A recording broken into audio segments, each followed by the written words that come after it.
Dodge fans used to worship this brand. So what changed? This was the company that made loud engines, tire smoke, and bad financial decisions feel like American culture. Charger, Challenger, Hellcat, Scat Pack. These names did not sound like cars, they sounded like warnings. But now something feels wrong. The V8 era is fading, the EV future feels forced, software is creeping into performance, and loyal fans are asking one painful question. Did Dodge stop building cars for the people who made Dodge famous? Stay with me because this is not just about one car dying. It is about a whole brand forgetting the exact reason people loved it. And the numbers make that feeling hard to ignore. In 2025, Dodge sales in America dropped 28% to just over 101,000 vehicles. The Durango carried most of the brand, while the Hornet struggled and the electric Charger Daytona did not become the instant hero Dodge needed. That is a problem because Dodge was never supposed to survive quietly. Dodge was built to shake windows, scare tires, and make sensible people ask, who approved this thing? That was the charm. Now the charm is fighting for oxygen. For years, Dodge knew exactly what it was. A Challenger Hellcat was not practical transportation. It was a rolling bad decision with cup holders. A Charger Scat Pack was what happened when your spreadsheet begged for mercy, your insurance agent sighed, and your inner teenager said, be irresponsible but make it loud. Dodge understood American car culture better than most brands. People do not always buy cars because they need them. Sometimes they buy a sound, a memory, a driveway flex, and the right to annoy one neighbor who complains about everything. Then the old formula disappeared. The gas Charger and Challenger ended after 2023, and with them went the simple promise that made Dodge different. Big engine, loud exhaust, rear-wheel drive attitude, tire smoke. No apology. Yes, the platform was old. Yes, some interior plastics felt like they had survived 3 presidents and a garage fire. But nobody bought a Hellcat because the door panel whispered luxury. They bought it because the car felt alive before it even moved. Most modern cars now feel like smartphones with seatbelts. Dodge fans did not ask for another screen. They asked for torque. That is why the Charger Daytona EV split the audience so fast. On paper, it is powerful. Electric torque hits instantly, and nobody honest can pretend EVs are slow anymore. A quiet electric crossover can embarrass sports cars at a stoplight while the driver listens to a podcast about gut health. But muscle was never only about speed. Speed became common. Character became rare. Dodge fans were not asking, can it launch? They were asking, does it feel like Dodge? Dodge tried to answer with the Fratsonic exhaust, a speaker-based system meant to give the electric Charger a muscle car voice. In a boardroom, that sounded genius. Outside, it felt like putting a fake lion roar on a house cat and asking everyone to salute. A supercharger whine works because it is real.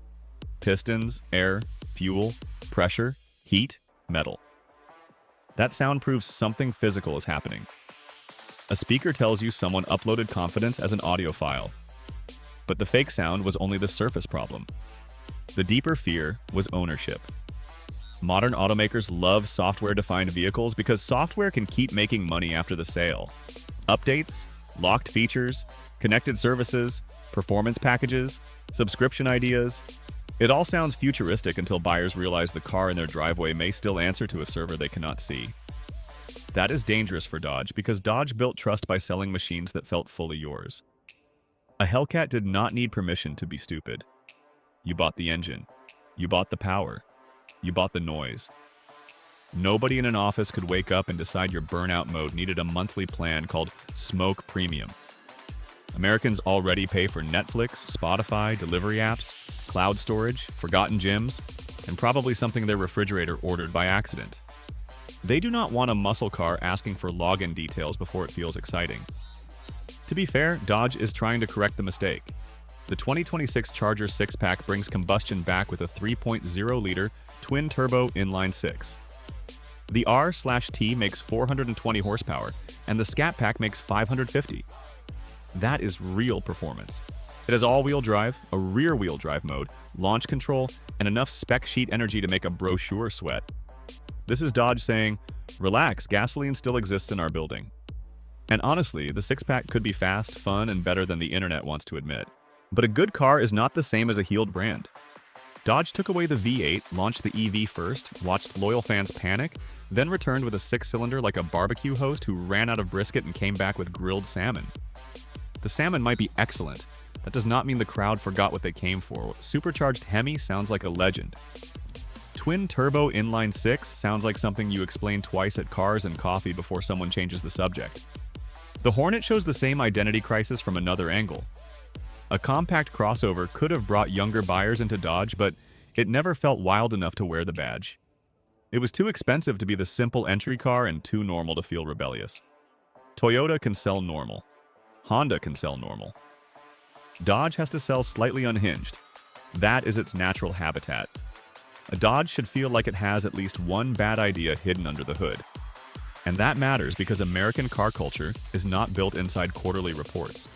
It is built in parking lots, late-night highway polls, garage arguments, dealership rumors, and the first time someone hears a cold start and forgets every responsible thing they plan to say. That feeling is the product.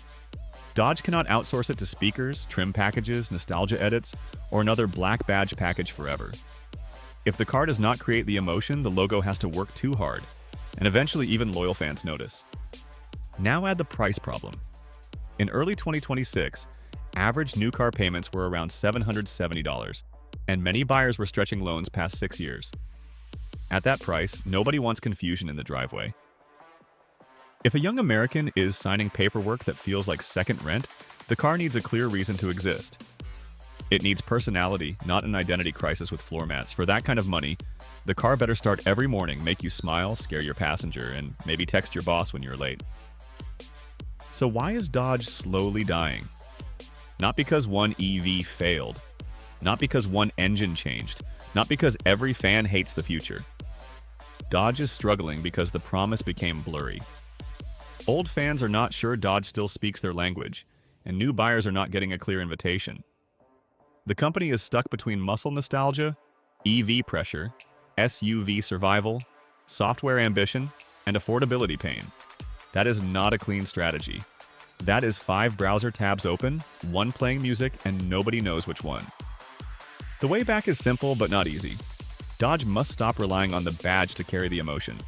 If it builds EVs, make them genuinely wild, not fake loud science projects. If it builds gas cars, make them proudly mechanical, not apologetic. If it sells software, keep it away from the soul of the car. Charge for navigation if you must. Do not make horsepower feel rented. Because Dodge is not dying from one bad model. It is dying from a broken promise. The promise was that in a cleaner, quieter, more digital car world, Dodge would still be the loud table in the back of the restaurant. The one laughing too hard? The one ordering extra fries? The one starting the engine just to hear it bounce off the wall? If Dodge remembers that, it can survive. The six-pack can become a bridge. The Durango can keep cash flowing. Better pricing can bring buyers back. But if Dodge keeps confusing muscle with marketing and loyalty with patience, the future will not sound like a comeback. It will sound like silence after the last burnout. That is the tragedy. Dodge fans did not leave because they stopped loving Dodge. They started leaving because they were not sure Dodge loved them back. So if this breakdown made you see the brand differently, hit like and subscribe, because the next time a car company promises the future, you will know whether it is selling horsepower or renting the soul.